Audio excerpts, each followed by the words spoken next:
Assalamualaikum warahmatullahi wabarakatuh. Perkenalkan, saya Peras Sriwandari dari Prodi Pendidikan Matematika dengan NPM 181025371002. Nah, kali ini saya akan membahas materi tentang imbal hasil dan pengembalian pada mata kuliah Matematika Keuangan dengan dosen pengampu Bu Mira Hastin SEME. Imbal hasil dan pengembalian. Imbal hasil dalam pasar uang. Yang pertama, imbal hasil diskon bank. Yang kedua, imbal hasil periode. Yang ketiga, imbal hasil pasar uang. Dan yang keempat, imbal hasil tahunan efektif. Yang pertama, imbal hasil diskon bank. Dengan rumus RBD sama dengan D per F dikali 360 per T, dengan RBD sama dengan imbal hasil diskon bank, D sama dengan besar diskon yaitu selisih nilai nominal dengan harga pembelian, F sama dengan nilai nominal SBI atau sertifikat Bank Indonesia, T sama dengan jumlah hari hingga tanggal jatuh tempo. Yang kedua, imbal hasil periode dengan rumus HPY sama dengan P1 dikurang P0 per P0 dengan HPY sama dengan imbal hasil periode, P0 harga pembelian, P1 sama dengan harga atau nilai jatuh tempo. Yang ketiga, imbal hasil pasar uang dengan rumus EAY sama dengan 1 ditambah HPY pangkat 365 per 1 dikurang 1 dengan EAY sama dengan imbal hasil tahunan efektif, HPY sama dengan imbal hasil periode, dan T sama dengan periode SBI atau sertifikat deposito. Yang keempat, imbal hasil tahunan efektif dengan rumus RMM sama dengan D per P0 dikali 360 per T. RMM sama dengan RBD dikali F per P0 atau RMM sama dengan HPY dikali 360 per T. Contoh, sebuah SBI dengan nilai pari 2 miliar berjangka waktu 90 hari ditawarkan pada harga 97%. Hitunglah yang pertama imbal hasil diskon bank, yang kedua imbal hasil pasar uang, yang ketiga imbal hasil periode, dan yang keempat imbal hasil tahunan efektif. Penyelesaiannya kita ketahui T sama dengan 90 hari, F sama dengan 2 miliar, P0 sama dengan 97%, kita kalikan dengan 2 miliar sama dengan 1 miliar 940 juta. D sama dengan 3% dikali dengan 2 miliar sama dengan 60 juta. P1 sama dengan F sama dengan 2 miliar. Untuk yang pertama, imbal hasil diskon bank. RBD sama dengan D per F dikali 360 per T. RBD kita masuk nilai dari D yaitu 60 juta dan F yaitu 2 miliar. Dikali dengan 360 per 90, kita dapatkan hasilnya 12%. Kemudian untuk imbal hasil pasar uang dengan rumus RMM per D per P0 dikali 360 per T. RMM kita masuk dengan nilai D yaitu 60 juta dan P0 1 miliar 940 juta dikali dengan 360 per 90. Kita peroleh hasilnya 12,37%. Kemudian untuk imbal hasil periode dengan rumus HPY sama dengan P1 dikurang P0 per P0. HPY 2 miliar untuk P1 dikurang dengan P0 yaitu 1 miliar 940 juta. Kita bagikan dengan P0. Kita peroleh hasilnya 3,093% untuk 90 hari. Kemudian yang terakhir imbal hasil tahunan efektif dengan rumus EAY sama dengan 1 ditambah HPY pangkat 365 per T dikurang 1, di mana nilai dari HPY tadi 3,093%. Kita tambahkan dengan 1, pangkat 365 per 90 dikurang 1. Kita peroleh nilai EAY adalah 13,15%. Untuk pengembalian, ada pengembalian berdasarkan uang dan berdasarkan waktu. Di sini bisa teman-teman baca. Yang pertama, untuk menghitung imbal hasil dan jangka panjang atau pasar modal, kita dapat menggunakan pengembalian berdasarkan uang dan pengembalian berdasarkan waktu, dan seterusnya. Contohnya, untuk ilustrasi perhitungan tingkat pengembalian berdasarkan uang, kita misalkan seorang investor pada tahun 2008 membeli sebuah obligasi senilai 2 miliar rupiah. Setahun kemudian, 2009, dia membeli kembali obligasi yang sama senilai 225. Pada tahun 2009 itu, atas kepemilikan obligasi yang pertama, dia menerima bunga sebesar 5 juta. Pada tahun 2010, karena memiliki dua obligasi, dia menerima bunga 10 juta. Jika pada tahun 2010 investor tadi menjual obligasinya pada harga masing-masing 235 juta, berapa tingkat pengembalian berdasarkan uang yang dia peroleh? Penyelesaiannya, waktu yang pertama adalah tahun 2008, senilai 200 juta untuk obligasi 1 dan 225 juta untuk obligasi 2. Penerimaan yang pertama pada tahun juta bunga obligasi 1 dan 2, dan yang terakhir 470 juta dari penjualan obligasi 1 dan 2, yaitu masing-masingnya 235 juta. Pengembalian berdasarkan uang secara akurat atau IRR untuk periode 2 tahun, yaitu tingkat bunga yang menyamakan nilai sekarang kas keluar dan nilai sekarang kas masuk. PV pengeluaran sama dengan PV penerimaan.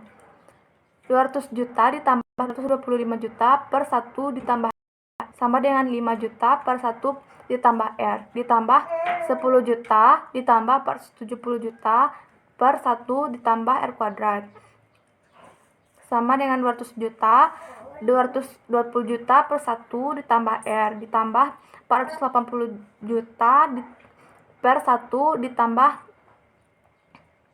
R kuadrat. Dengan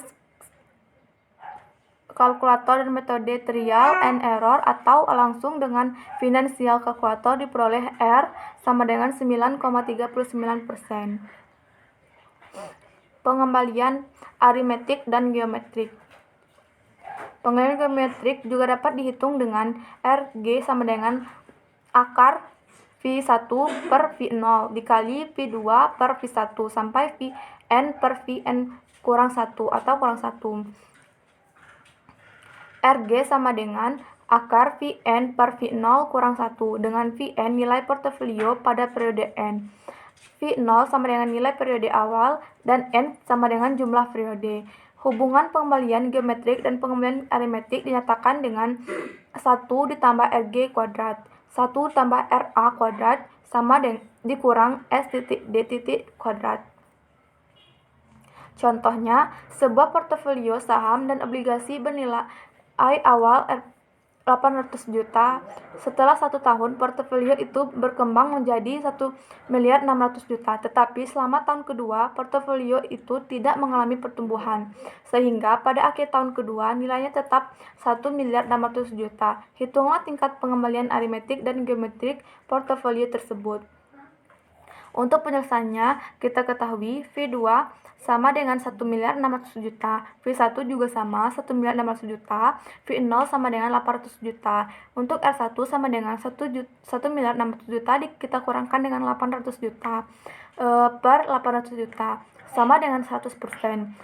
R2 sama dengan 1.600.000 juta dikurang 1.600 juta per 1.600.000 juta sama dengan 0%.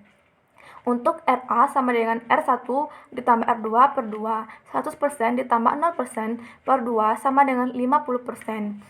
Untuk RG-nya sama dengan akar 1.600.000 juta per 800 juta, kita kurangkan dengan 1, sama dengan 41,42%.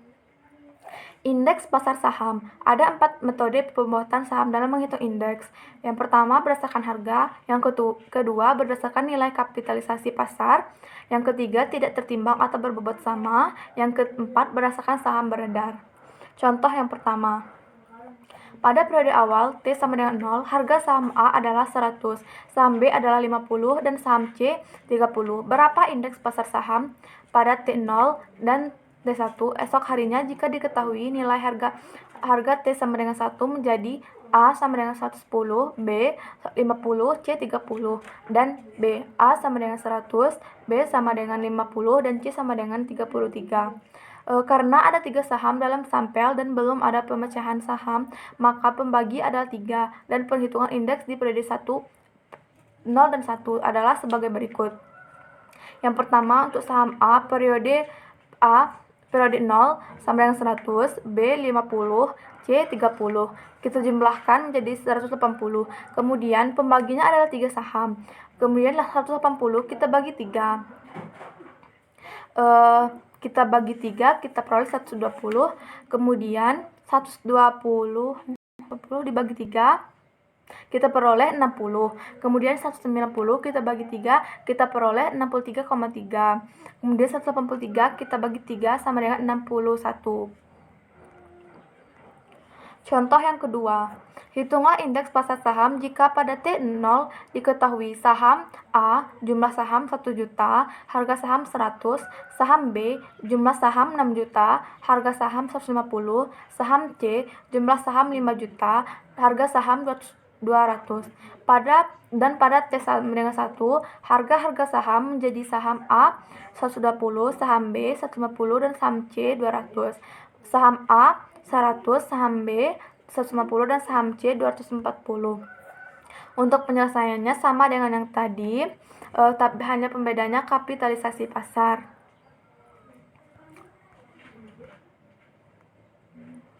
Contoh yang ketiga, misalkan pada tanggal 1 Desember 2009, indeks pasar adalah 100, dan sampel yang digunakan untuk indeks adalah 3 saham, yaitu saham A yang berharga 100, saham B yang berharga 220, dan saham C yang berharga 440. Jika pada 2 Desember 2009, harga ketiga saham itu berubah menjadi 120, 200, dan 470, hitunglah indeks pasar saham tak tertimbang pada 2 Desember 2009.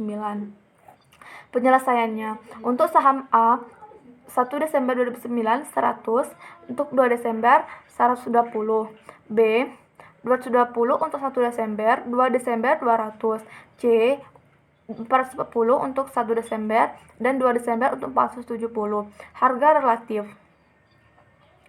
1,2 untuk saham A, 0,91 untuk B, 1,07 untuk saham C. Perubahannya 20% untuk saham A, 9% untuk B, 7% untuk C. Jumlahnya adalah 18%. 18% kita bagi 3, yaitu kita peroleh 6%. Indeks aritmetiknya 100, kemudian 106% kita kali dengan 100, kita peroleh 106. Alternatif lain untuk mendapatkan indeks tak tertimbang aritmetik adalah dengan menggunakan harga relatif tanggal 2 Desember 2009 T sama dengan 1 dibandingkan harga tanggal 1 Desember 2009 T sama dengan 0. Indeks 2 Desember 2009 1,2 ditambah 1,91 ditambah 1,07 per 3 dikali dengan 100, kita peroleh sama dengan 106. Jika indeks dihitung dengan menggunakan konsep rata-rata geometrik, perhitungan indeks menjadi indeks geometrik sama dengan 1,2 dikali 0,91 dikali 1,07 pangkat 1/3 dikali 100. Kita peroleh hasilnya 105,33. Indeks berdasarkan saham beredar. Dasar pembobotan sama dengan hanya tertimbangkan jumlah saham yang beredar saja untuk menghitung kapitalisasi. Contoh, sebuah bursa saham yang hanya terdiri atas 4 saham, yaitu A, B, C, dan D, dengan harga jumlah saham tercatat dan saham beredar sebagai berikut. Saham A harga 50, saham tercatat 8, nilai kapitalisasi pasar 400, saham beredar 10%, kapitalisasi saham beredar 40, B 100, untuk harga saham tercatat 2, nilai kapitalisasi pasar 200, saham beredar di publik 30%, kapitalisasi saham beredar 60. Untuk saham C 150 harga, saham tercatat 2, nilai kapitalisasi pasar 300, saham beredar dan di publik 100%, kapitalisasi saham beredar 300. Untuk saham D 200, 0,5, 100, 100%, dan 100. Jumlahkan yaitu 500 untuk harga, saham tercatat 12,5, untuk nilai kapitalisasi pasar 1000, untuk saham beredar tidak ada. Untuk kapitalisasi saham beredar 500. Yang ketiga, bobot masing-masing saham untuk setiap perhitungan indeks adalah, bisa teman-teman lihat. Dan yang keempat, metode ini banyak diusulkan praktisi tetapi belum digunakan di BEI karena akan berakibat semakin rendahnya nilai kapitalisasi pasar di BEI. Sekian pembahasan dari saya. Jika terdapat kesalahan, saya mohon maaf. Saya tutup dengan wassalamualaikum warahmatullahi wabarakatuh.